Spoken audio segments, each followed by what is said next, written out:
সিরিয়ার প্রেসিডেন্ট আহমেদ আল শারার উপর থেকে নিষেধাজ্ঞা তুলে নিয়েছে জাতিসংঘ নিরাপত্তা পরিষদ।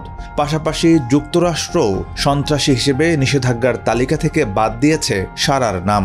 10 নভেম্বর ওয়াশিংটনে মার্কিন প্রেসিডেন্ট ডোনাল্ড ট্রাম্পের সঙ্গে বৈঠকের কয়েকদিন আগে অর্থাৎ 7 নভেম্বর এই সিদ্ধান্ত নেওয়া হলো। ফলে হোয়াইট হাউস সফরে আর কোনো বাধা থাকছে না শারার।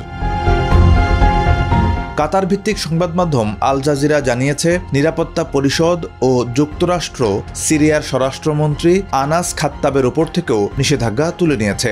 15 সদস্যের নিরাপত্তা পরিষদে প্রস্তাবটির পক্ষে ভোট পড়ে 14টি, তবে চীন ভোট দেওয়া থেকে বিরত ছিল।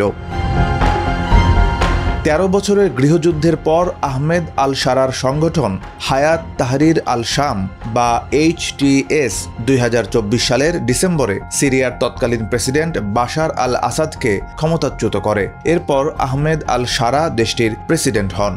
HTS একসময় আল কায়েদার সিরীয় শাখা নুসরা ফ্রন্ট নামেও পরিচিত ছিল। 2014 সালের মে মাস থেকে জাতিসংঘের নিরাপত্তা পরিষদের নিষেধাজ্ঞার তালিকায় ছিল HTS। 2016 সালে তারা আল কায়েদার সঙ্গে সম্পর্ক ছিন্ন করলেও সংগঠনের বহু সদস্য এখনও জাতিসংঘের ভ্রমণ নিষেধাজ্ঞা, সম্পদ জব্দ ও অস্ত্র নিষেধাজ্ঞার আওতায় রয়েছে। তবে এবার প্রেসিডেন্ট শারা ও স্বরাষ্ট্রমন্ত্রী খাত্তাবকে এই নিষেধাজ্ঞা থেকে অব্যাহতি দেওয়া হলো।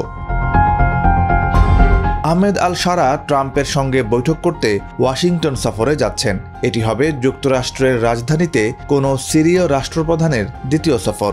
এছাড়া এর আগে চলতি বছরের সেপ্টেম্বরে আল শারা প্রায় 6 দশক পর প্রথম সিরীয় নেতা হিসেবে নিউ ইয়র্কে জাতিসংঘের সাধারণ পরিষদে ভাষণ দেন।